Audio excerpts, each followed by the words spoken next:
Hey everybody, welcome to Wow. And wow, it is sunny and beautiful this morning. I hope you're having a great morning. I want to say, as I do consciously all the time in the beginning of this Wow program, thank you so much for chiming in and you guys giving your feedback and just literally being a part of the ministry in this way of sharing these videos around. I will say again, do not forget, these are on Facebook Live and then they are loaded up to YouTube. So you can tell your friends, go to Mark Shell Ministries page on YouTube, or of course the Mark Shell Ministries page you're watching right now on Facebook. But thank you so much for being a part of the ministry in that capacity, and I look forward. Thank goodness the wheels are starting to turn and I can get back out there amongst them. The churches are opening up, and so hopefully I'll be in your area before long, and we can get back to doing what I love to do. But I really, really, really appreciate the modern technology where the word can come to you. And so I thank you for that. And for many of the people that watch this broadcast of the short sermon, you are the reason I do it. It's in my heart that I want people to not hear something they say, oh, he's just a minister. Yeah, I've heard all that. I want fresh. I've been in church all my life and I've heard messages, great messages. I take nothing from them. But anymore, it's like, how does that apply to my everyday? You know, when ministers have nothing else to say, they tell you how to get to heaven. This ministry is about teaching you how to live life. Jesus didn't come and start teaching, I have come that you might make heaven. He said, I've come that you can have life. And so that's what this ministry is about in its teaching. And I've had many, many of you say, hey, this is my church on Sundays. This is where I'm fed. And I felt awkward about that at first a few years ago. But then I embrace it. That is fine. Uh, people that don't have a spiritual father are, if you will, foster children just going from church to church or pastor to pastor.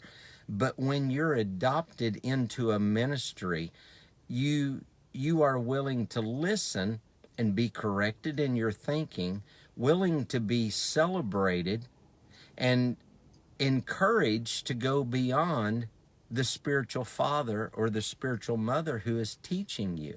And so that is my very simple concept of what church ought to be like. It shouldn't be something dreaded to go to. If you dread going to church, my God, you're going to the wrong church. That's very simple, you know? And so I just said all that to say thank you so very much. And to start making room for your miracle. Start making room for your life. You've made room for your problems. You've made room for this could happen. What if this happens? How about make room for something new? Now, many of you know the way, and I see all you guys chiming in. And Loretta, it's good to see you're watching. Please tell everyone there at Cornerstone I said hello. But I was thinking the other day, I was going through the business of the ministry, and I understand my limits, and so hence I have other people help me out in different areas. But in the end, I am the one that says what does what, but I like to get everyone's opinion. And of course I have a board that I can run everything through. But I started partnership with the ministry, and we have covenant partners. Many of you are one of those partners. Some of you are not. I would love for you to become one, just to identify, you know. And so I I was going through the list of partners, and many have been on that list for years and years. I mean, we've had partners for, good Lord, I would have to look back in the records, well over 20 years. And many of them were still on there. Well, and we would send a CD. This was back when we would send a cassette every month of a sermon, or when that changed out in technology, we started sending CDs out every month, and we're still doing that. However, saying that, let me say this, and I'm going to ask you, please listen to me. This is very important financially to the ministry and accommodating to your listening pleasure. Some of you received or will receive in the next few days, they've already been sent out, a postcard saying to email the ministry, and there is a specific email address for that. I believe it is msmpartners777@gmail.com, but you'll see that on the card. And what we are shifting into is many people, even I have a vehicle that, when I fly in somewhere and rent a vehicle, CD players are just non-existent in the vehicle. And I've had many people tell me, Mark, stop sending the CD.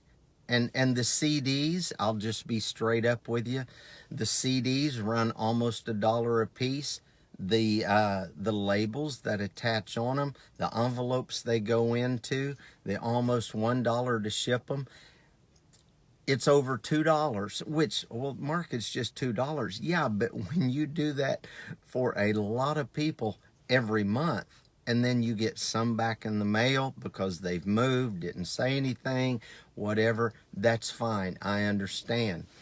But many people, they say, Mark, don't send them because I don't even have a way to play them. So on that card, go to that email, give me your updated address and email address specifically, because by June, we are beginning to make USB downloads of the messages.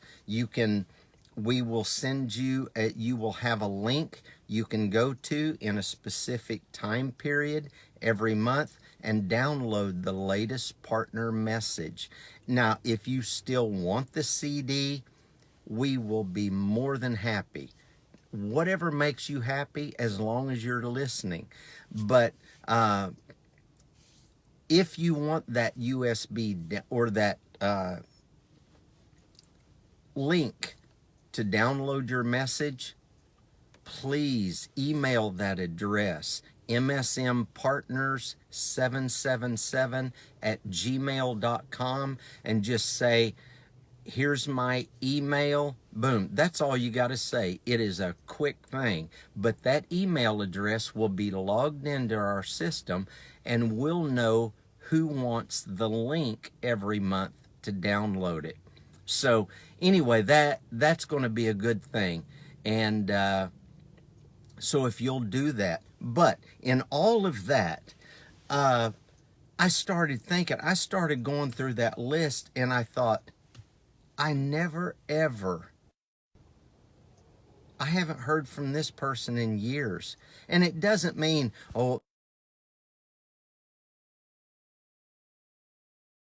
irrelevant. That was That was not my thought process. Oh, they haven't supported. God is my source. But some people love being a part of the ministry and they support the ministry. That's how I do what I do. But it's almost like, did they die? Do they just not listen? Because there's no communication whatsoever. I went through that list, and because of the knowledge of who I know is on that list, I began to remove people. Now, you know what thought crossed my mind? Well, what if you remove them and this or that? But then, why would I, in all these years, why would I even have the thought and just like that, I feel the Spirit of the Lord spoke to me and said, as long as you're hanging on to what is comfortable, even though you don't even know if they're still living, it gives you a peace. But if you want more of an ear for people to hear, make room. And I began to remove many. And so if you were one, I'll just say, if you were one that was removed and you say, hey, I didn't get a partner CD in May, all you've got to do, it wasn't personal. It is a business. The ministry is a business. And when you get returned CDs oh man, people's trying to support the ministry to facilitate it going across the country and helping people. And all of a sudden your money is being thrown away by mail coming back. That started it, but then I got the message out of it. Make room for your miracle. And I go back scripturally to Leviticus, the 26th chapter, just a few verses there. And a lot of people, and me being one, that can be a very boring book to read if you don't understand the spiritual allegorisms of it, the parallels, the pictures inside the words. And in Leviticus 10, or Leviticus, the 26th chapter, the 10th verse, God said, I'll give you, and I am giving the paraphrased rendition of it, because if you want to hear something really boring, read the King James version of it and quote that. So this is paraphrased. He said, I'm going to give you my full attention. This is God talking to us. He said, I'll make sure that you prosper. I'll make sure that you grow in numbers. And I'll keep my covenant with you in good working order. You'll still be eating from last year's harvest. In other words, Mark, you're going to have the same outcome if you keep the same list just for your own little comfort. He said, you're still going to be eating from that same list. And when you have to clean out the barns and make room for new crops. And I thought, oh my God, because in my heart, I felt a little fear, a little guilt. Well, what if I remove them? And again, I want you to hear me clearly. It was nothing to do about, oh, they don't support the ministry. You that know this ministry well, I've given more product away but nobody knows all that. That's how I'm blessed, because I give. So I have no problem giving. I have a huge problem wasting. And so hopefully you business-minded people will totally understand what I'm saying. But I'm a minister too, and I want everybody to eat that wants to eat. But the food I've put out in front of some and put out in front of some, and I never hear or see that it's been eaten. I have to put that food in some other mouths. So that day, I made a official and spiritual decision to start clearing my barns of the ministry for the new crops that's coming in. I started getting excited. The guilt just, boom, it was out the window. So, and then I began to get this message. God began to speak to me. He's like, Mark, you're going to stay status quo if you refuse to change. If you refuse to change. People don't like change. And I began to study the psychology of why, and I hope you guys are getting this. Oh my Lord. I told a friend of mine the other day, I said, I am so pumped about what they're going to get on Wow Sunday, because I'm so excited. This ministry, after 32 years of full-time ministry, I am blessed, but I am tired of eating yesterday's crop. I am tired of going to the same churches that you almost have to beg to get back in. I'm done with it. If I pastor online, I'll pastor online. But there is a message people need to hear, and the ones that don't want to hear it just want to keep on eating on yesterday's crop. And that is not my forte.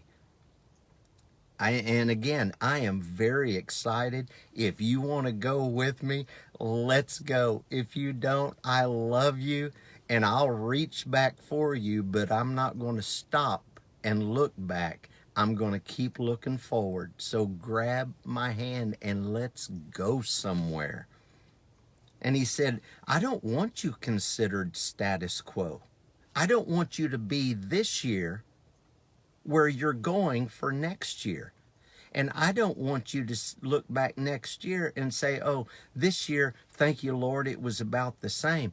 I don't want it to be the same. I want to clear the barn and make room for the new crops. But it was hard thank God, it only took me about 5 or 10 minutes, and this battle went on. Boom, I won the battle. Well, how do you know you win the battle? You have an inner peace. You have an inner peace about it. And so I began to study, why do people detest change so much? And the psychology of it is because it requires them to think different, to prepare different. They have to assume different responsibilities. They have to break habits. And of course, and this thought crossed my mind as well. So when I paralleled it with the psychological characteristics of someone that don't like change, I identified and, yep, I understand. I agree with that. They say that when a person begins to change, they're afraid it could possibly offend some and even lose friends. But then again, I thought any friend that doesn't celebrate your opportunity to change is proof of their selfish desire to have company in their misery. So hence, I got over that one real quick, you know. And so some people don't like to change because they're afraid of the cost of changing. Well, what's it going to cost me if I change? When's the last time you invested in your future? Other than your 401k, other than your brokerage account, other than your savings account. When is the last time you actually invested in your future by getting rid of some things that you have just learned to live with, but not really what you wanted? You just learned to live with it. See, another reason people don't like change is because they can't see change as an investment. When you consider yourself value. And I started finding, and I'll just be straight up with you, I started finding my value in Mark Anthony Shell about 3 to 4 years ago. I started finding my value, and I began to see, yep, you're going to lose this, you're going to lose this, you're going to lose this. But I have invested in something that I've never experienced before, but there's an excitement because I've cleared the barns and I'm ready for the new harvest. In Matthew the 9th chapter, man, I hope you guys are getting this. Matthew the 9th chapter, the 23rd verse, Jesus was invited, I'll prelude it. Jesus was invited by Jairus, one of the rulers of the synagogue. His daughter was sick. You can read it in Matthew the 9th chapter. But his daughter was sick, and he went and summons the Lord and said, hey, would you come heal my daughter? And as she is sick. And so when Jesus came into the ruler's house, 3rd verse says, and Jesus saw the minstrels and the people making a noise. And he told them, give me a place. This girl is not dead. She's only sleeping.